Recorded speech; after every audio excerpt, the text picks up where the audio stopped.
Hello students, welcome to my channel Hans Commerce Tutorial for the lectures on commerce, accounts, finance and management. My suggestion to you, before watching the video, please go to the description below my video. You'll find a link there. Take a printout of the problems given in the link and keep it ready before watching the video so that you can be able to understand the problem, the solution and the explanation to get the maximum benefit from the lectures. Thank you. Students. Now we'll continue the problem number 6. See the problem number 6. Dinesh was holding 100 shares of rupees 100 each. Rupees 80 per share called up. He paid 30 rupees on application but failed to pay 20 rupees on allotment and 30 rupees on first call. His shares were forfeited. Generalize the above transaction. तो 100 share है उसके पास, एक share के ऊपर company 80 rupees call करी, अभी तक 20 rupees अभी नहीं कॉल करी, तो वो 80 रुपीज में से he has paid the application money 30 rupees but failed to pay 20 rupees on allotment and 30 rupees on first call. Allotment के 20 रुपीज और फर्स्ट कॉल के 30 रुपीज नहीं पे करा, तो उसके शेयर्स फोरफिट कर लिए. तो we have to pass the journal entry for his forfeiture. So remember one point, whenever shares are forfeited, share capital account should be debited with the amount called up by the company. Share capital account should be debited with the called up amount by the company. तो यहाँ पर 100 shares, share capital account data. 100 shares are forfeited, on each share 80 rupees are called. Company अभी तक 80 rupees call करी, तो 80 rupees से multiply 8000. Shares forfeited account, 2 shares forfeited account. एक नया अकाउंट ओपन करेंगे, शेयर्स फॉरफिटेड अकाउंट. ये अकाउंट में वो अमाउंट डालेंगे जो शेयर होल्डर ऑलरेडी पेड, जो शेयर होल्डर पे कर चुका है उसको अमाउंट, वो अमाउंट डालेंगे shares forfeited account. In are problem Dinesh has already paid application money 30 rupees. एक शेयर के ऊपर उन्हें 30 रुपये एप्लीकेशन मनी दे दिया. अब वो कंपनी वापस नहीं करती, कंपनी के लिए गेन है, तो shares forfeited account is a gain to the company. तो 30 rupees he has paid, 100 shares into 30 rupees 3000 shares forfeited account. To share allotment account 20 rupees he has not paid on allotment, तो 100 shares into 20 rupees 2000. To share first call money he has not paid the first call money of 30 rupees, 30 into 100 3000. तो 3000 rupees pay कर चुका, 2000 rupees allotment money नहीं दिया, first call के 3000. तो when shares are forfeited the entry is share capital account debtor to shares forfeited account to allotment, to share allotment account to share first call account. Being narration क्या लिखेंगे, being 100 shares of Dinesh forfeited due to non payment of allotment money and first call money. Due to non-payment of allotment money and first call money. That's it. This is problem number 6. Now I am moving on to problem number 7. See the problem. In accordance with the provisions of the Articles of Association, the directors forfeited 500 shares of rupees 20 each, on which only rupees 10 per share was received. दो fully called. देखिए, company 500 shares को forfeit कर रही. 20 rupees का एक share है, लेकिन share holder has paid only 10 rupees. 10 रुपये पे करा, 10 रुपये नहीं पे करा, तो उसके शेयर्स फॉरफिट करें and reissued them upon the amount in arrears together with A premium of 2 rupees per share. Generalized the above transaction. जो शेयर्स फॉरफिट हो गए वो शेयर्स को दूसरे आदमी को इश्यू करें. Company has issued to another person. For example X has made the default, X has made the default in paying the call money. तो X के शेयर्स कैंसिल कर दिए, फॉरफिट कर दिए, X का नाम निकाल दिए.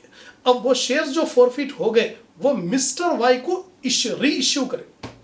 द शेयर्स आर री issued to mister Y for the amount which is in arrear plus 2 rupees premium. तो कितना पैसा आने का था, X के पास से 10 रुपीज आने का था, उसमें और 2 रुपये एक्स्ट्रा करके 12 रुपये में री इश्यू करेंगे Y को 12 रुपये में इश्यू करेंगे. तो what are the journal entries to be pass for forfeiture of shares and re issue of shares. Previous problem में खाली फॉरफीचर था, अब ये प्रॉब्लम में फॉरफीचर भी है, री इश्यू भी है. तो पहले फॉरफीचर का एंट्री. कंपनी पूरे 20 रुपीज कॉल कर ली, ये 20 रुपीज कॉल करने के बाद फॉर फीचर हो रहा है, तो share capital account debtor 500 shares into 20, क्योंकि पूरा 20 कॉल कर ली company, 10,000 to shares forfeited, how much amount the share holder has already paid, 10 rupees pay कर दिया उन्हें, तो 500 into 10 5,000, how much amount he has not paid, 10 rupees, 20 रुपए का शेयर है, 10 रुपए पे करा, 10 रुपए नहीं पे करा, जो नहीं पे करा वो कॉल्स इन एरियर, जो नहीं पे करा शेयर होल्डर उसको डाल दिए हैं कॉल्स इन एरियर में, तो कॉल्स इन एरियर 5,000, तो एंट्री शेयर कैपिटल अकाउंट डेटा 10,000 to shares forfeited account 5,000 to calls in arrear 5,000, being 500 shares forfeited due to non payment of ₹10, 20 रुपये में 10 रुपए नहीं पे करा, इसके लिए उसके शेयर्स कैंसिल कर देंगे। अब वो शेयर्स को री इश्यू करेंगे, री इश्यू कितने में कर रहे हैं, जितना अमाउंट ड्यू है उसके ऊपर 2 रुपीज प्रीमियम, तो 10 रुपीज ड्यू था, प्रॉब्लम में दिया है, it is given in the problem, whatever is the arrear amount, to that arrear amount 2 rupees has to be added, तो 12 रुपए में इश्यू करें, तो बैंक अकाउंट डेटा 500 इंटू 12 6,000। अब कंपनी को लॉस हो रहा, क्यों लॉस हो रहा, 20 रुपीज का शेयर है, कंपनी री इश्यू कर रही 12 रुपीज में, 20 रुपये का शेयर 12 रुपए में री इश्यू कर रही, 8 रुपीज का लॉस हो रहा, डिस्काउंट जा रहा, तो shares forfeited account should be debited, shares forfeited account debtor 500 shares into 8 rupees, 20 रुपये में 12 रुपये आ गए, 8 रुपये नहीं आए, तो ये 8 rupees 4,000। Remember shares forfeited account is a gain, तो हियर जब पुराने शेयर होल्डर के पास से कैंसिल कर दिए तो शेयर्स फॉरफीटेड अकाउंट से गेन हो गया 5,000 रुपये, तो पुराना जो डिफॉल्टिंग शेयर होल्डर था उसके पास से जो 5,000 रुपये आ गए वो वापस नहीं करते, फायदा हो गया, लेकिन नए शेयर होल्डर को जब री इश्यू करें तो उस टाइम पे 8 रुपीज पर शेयर डिस्काउंट मिल रहा, तो उसका मतलब 4,000 रुपीज कंपनी को लॉस हो गया। Shares forfeited account debit 4,000 to share capital, अब शेयर कैपिटल को क्रेडिट करेंगे, share capital will be debited when shares are forfeited, share capital will be credited when the shares are री issued, जब shares को री issue करेंगे share capital को credit करें, 500 into 20 10,000, being the 500 forfeited shares reissued at a discount of 8 rupees. अब last entry shares forfeited account debtor to capital reserve. Accounting treatment ये है कि जैसे ही शेयर्स री इश्यू हो गए तो उसके ऊपर जो नेट गेन रहेगा फॉरफीचर में और री इश्यू में, जो नेट गेन रहेगा that will be transfer to capital reserve. अब देखिए shares forfeited account is credited by 5,000, credit करे 5,000 रुपए फायदा हो गया, और यहां पर शेयर्स फॉरफीटेड अकाउंट को डेबिट करें नुकसान हो गया 4,000, यहां लॉस हो रहा 4,000 का, यहां गेन हो रहा 5,000 का, दोनों का डिफरेंस 5,000 गेन माइनस 4,000 लॉस, तो 1,000 rupees is the net gain, and that net gain should be transferred to capital reserve. The entry is shares forfeited account data to capital reserve, 5,000 minus 4,000 1,000, being the balance in shares forfeited account transferred to capital reserve, being the balance in shares forfeited account transferred to capital reserve, that's it.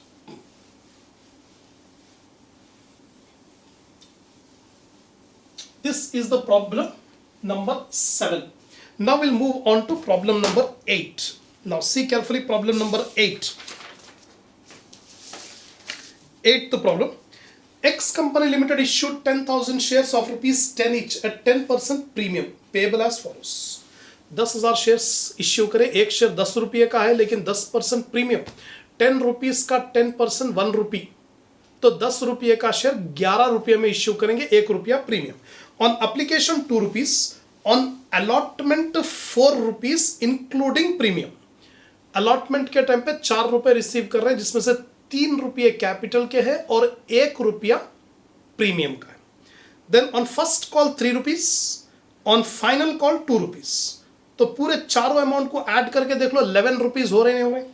2 + 4 6, 6 + 3 9, 9 + 2 11, 11 रुपये हो। Prasad was holding 100 shares on which he did not pay his allotment and first call. Prasad जो है 100 share है प्रसाद के पास और वो allotment money नहीं pay करा, फिर उसके बाद फर्स्ट कॉल मनी भी नहीं पे करा. Before making the final call his shares were forfeited. अभी फाइनल कॉल नहीं हुआ, 2 रुपये फाइनल कॉल के है, वो 2 रुपये नहीं कॉल करी अभी कंपनी, उससे पहले ही प्रसाद के शेयर्स को फॉरफिट कर दिए एंड री इश्यूड एट ₹7 पर शेयर टू अविनाश. वो शेयर्स को जो है 7 रुपये में एक शेयर अविनाश को बेच दी, री issue. Generalized the transaction in the books of the company. तो ये प्रॉब्लम है भी, पहले प्रसाद के शेयर्स को फॉरफिट करना, फिर वो शेयर्स अविनाश को री इश्यू करना 7 रुपये में एक share. This is the problem, right. Now journal entries. 8th problem.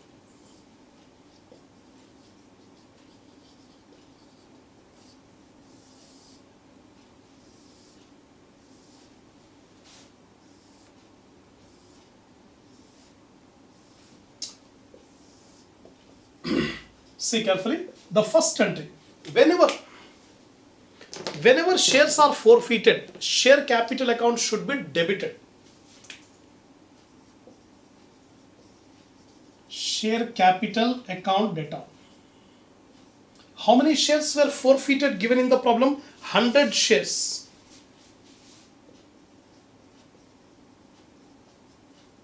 Into ₹8. See here. 10 rupees is the face value of each share, but the company has not called the final call. अभी final call company call नहीं करी, final call 2 रुपये का है, तो 10 रुपये में से 2 रुपये कॉल नहीं करी, तो 8 रुपये कंपनी कॉल कर ली, तो 8 रुपीज को डेबिट कर देंगे. 100 shares into 8 rupees, 800 rupees share. Share premium account. Share premium account को डेबिट इसलिए करना क्योंकि अभी तक प्रीमियम रिसीव नहीं करे. Actual premium is included in allotment money, but Prasad has not paid allotment. Prasad allotment money नहीं दिया, तो इसका मतलब प्रीमियम भी नहीं आया, तो इसके लिए प्रीमियम को भी डेबिट कर देना.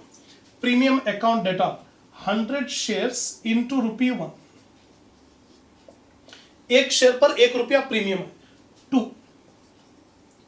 Shares forfeited account.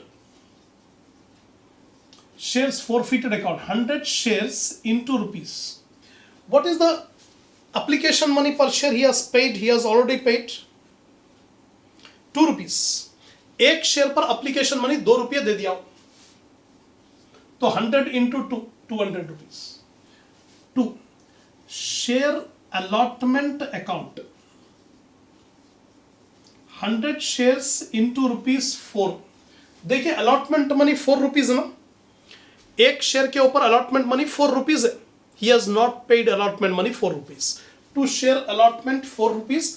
To share first call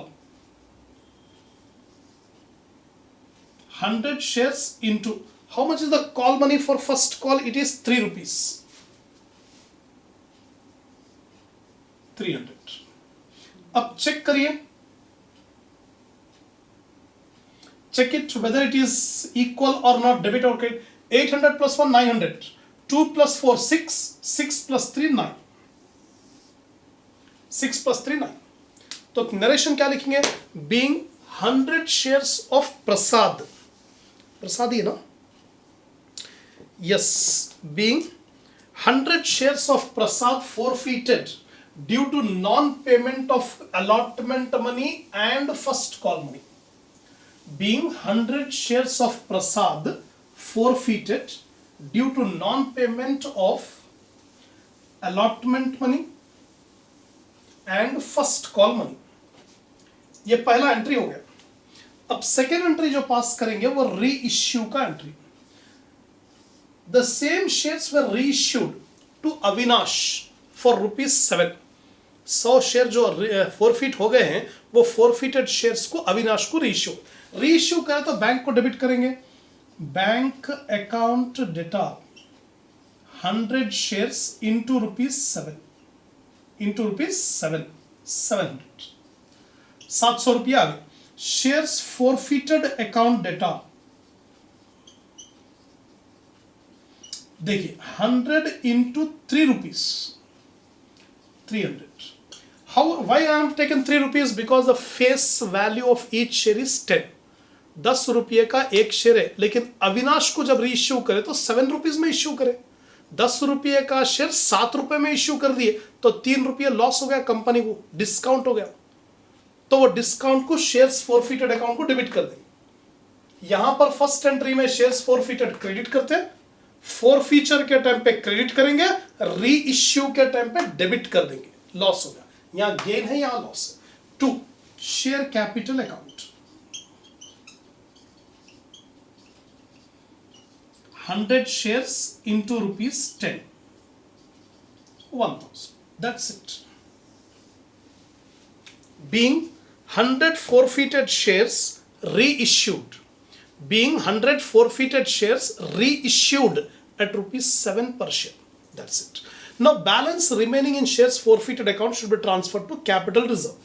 अब देखिए शेयर्स फॉरफिटेड अकाउंट को क्रेडिट कितना करे थे, 200, और रीइश्यू करने पर डेबिट कितना करे, 300.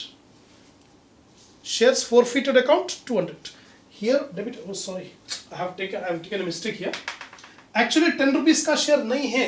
The company has called up only 8 rupees. Share 10 रुपए पूरे कॉल नहीं करी, या फॉरफिट करते हो कितने में फॉरफिट करिए, 8 rupees. The company has called up 8 rupees only. 2 rupees the company has not yet called up. तो अभी शेयर 10 रुपये का नहीं है, 8 रुपए का शेयर है। वो 8 रुपए का शेयर कंपनी 7 rupees में इश्यू करी, तो डिस्काउंट विल बी 1 rupee. तो 1 into 100 will be 100. Here 100 into 8, it will be 800. Now it is correct. 800 रुपए शेयर कैपिटल को क्रेडिट करेंगे, 800 rupees, क्योंकि कंपनी अभी 8 rupees ही कॉल करी, अभी 2 रुपये बाद में कॉल करेंगी कंपनी जब जरूरत पड़ेगी। Now the balance remaining in shares forfeited account, here shares forfeited account is credited bye 200, here shares forfeited account is debited bye 100.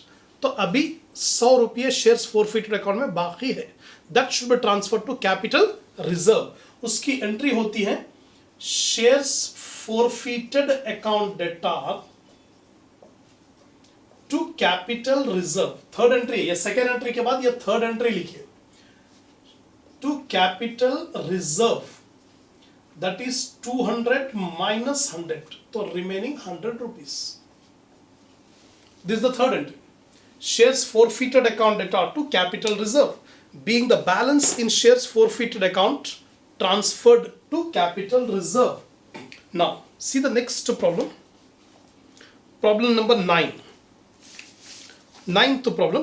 Rajesh was holding 100 shares of X company limited of ₹100 each, issued at a premium of 20 rupees per share.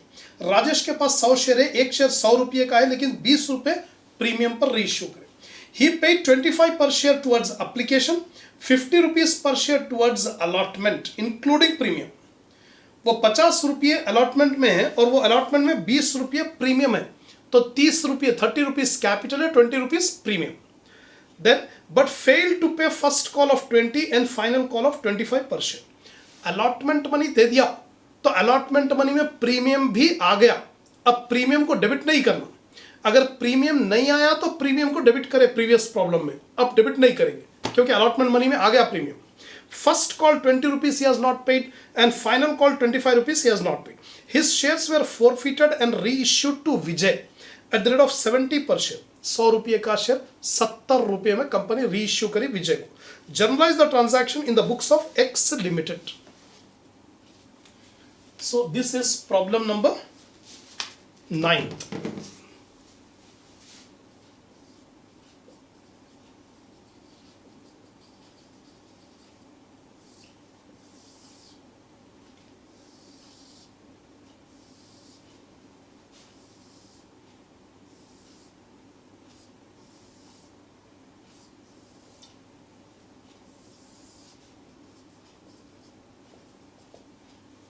Now first entry, whenever shares are forfeited, share capital should be debited.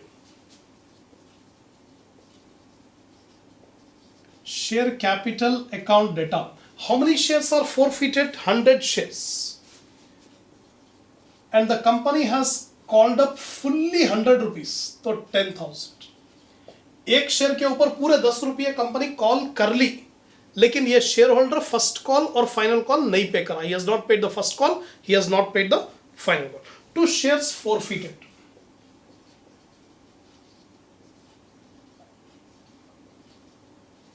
To shares forfeited account, 100 shares into rupees. अब देखिए, first call 20 rupees he has not paid, final call 25 rupees he has not paid.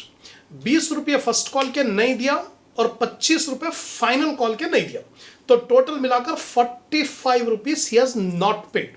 तो how much he has paid? 55. 100 rupees का एक share है, 45 रुपये नहीं pay करा, तो 100 minus 45, 55 rupees he has already paid. So this shares forfeited account 100 into 55, 5,500. 2. Calls in arrear.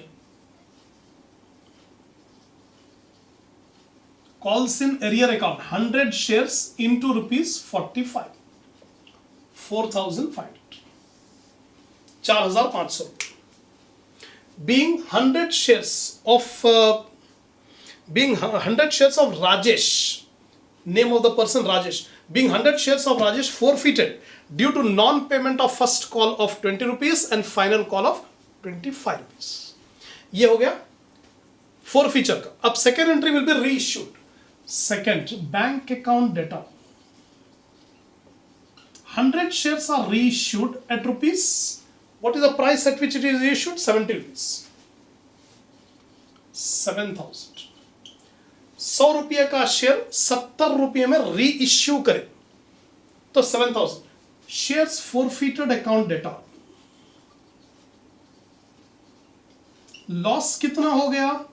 30 rupees का loss हो गया, 3,000. 2.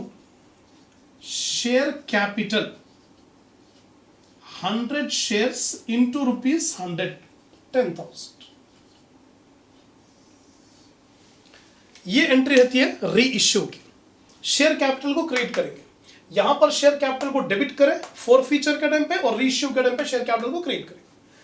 तो bank account debtor 7,000, shares forfeited account debtor 3,000, to share capital 10,000. Being 100 forfeited shares re issued at ₹70 per share. ये narration लिखिए. A balance remaining in shares forfeited account will be transferred to capital reserve. तो यहां पर shares forfeited credit करें 5,500, यहां पर debit करें 3,000. तो 5,500 minus 3,000, 2,500 rupees. That 2,500 rupees should be transferred to capital reserve. तो third entry, shares forfeited account debtor to capital reserve account. तो 5,500 minus 3,000, 2,500. Being the balance in shares forfeited account transferred to capital reserve. This is the completion of the problem number 9th.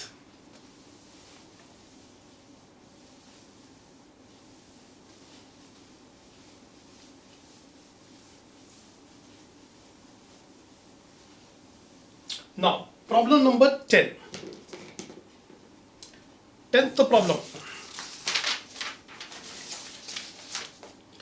See carefully. Pass necessary journal entries at the time of issue and redemption when a debenture of 100 rupees is issued at 98 on 1497, repayable at 102 at the end of 5 years. तो issue करते, ये debentures का problem है. So far we have done the problems on shares. This is the first problem on debenture.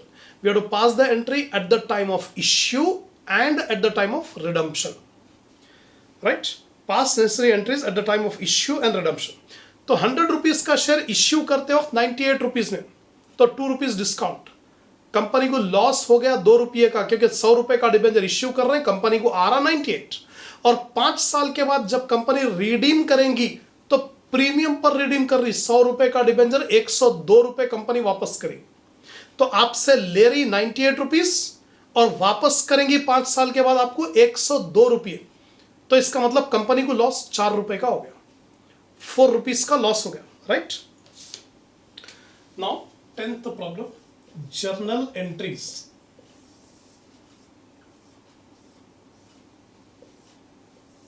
two entries will be passed. The first entry at the time of issue. At the time of issue. So bank account debtor एक debenture पे company को 98 rupees आए. Loss on issue of debenture account debtor 4 rupees, 4 रुपये का loss हो गया company को. 2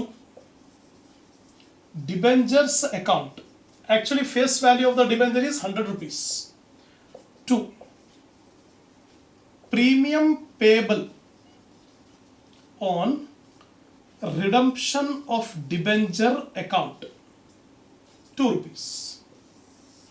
देखिए 98 plus 4 102, 100 plus 2 102, debit and credit both are equal. तो बैंक में 98 at the time of issue bank में डेबिट करेंगे 98 रुपीज, 4 रुपीज का लॉस, 100 रुपीज डिबेंजर का फेस वैल्यू और premium payable on redemption of debenture 2 rupees. Being the debentures issued at discount but redeemable at premium. Now at the time of redemption, second entry.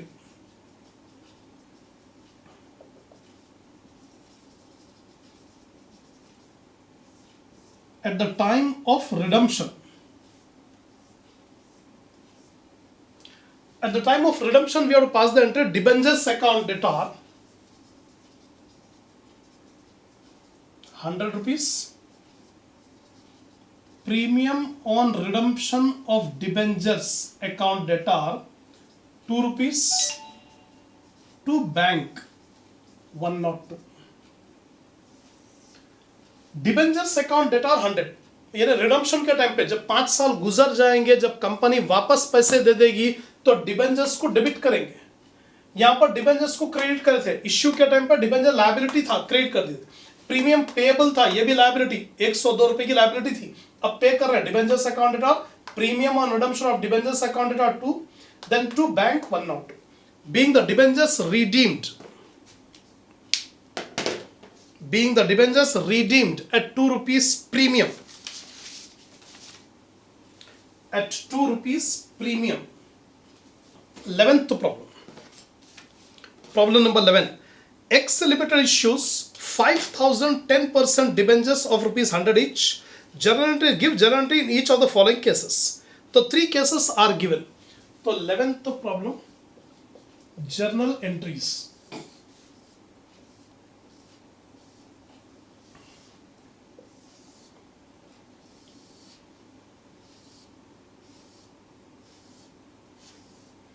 Now see carefully. First case, debentures are issued and redeemable at par. Debentures are issued and redeemable at par. par value का मतलब face value. 100 रुपए का डिबेंजर 100 रुपये में issue करे तो उसको par value कहते हैं. तो issued and redeemable at par. तो इसका एंट्री हो जाएगा bank account debtor to debentures account. What is the face value?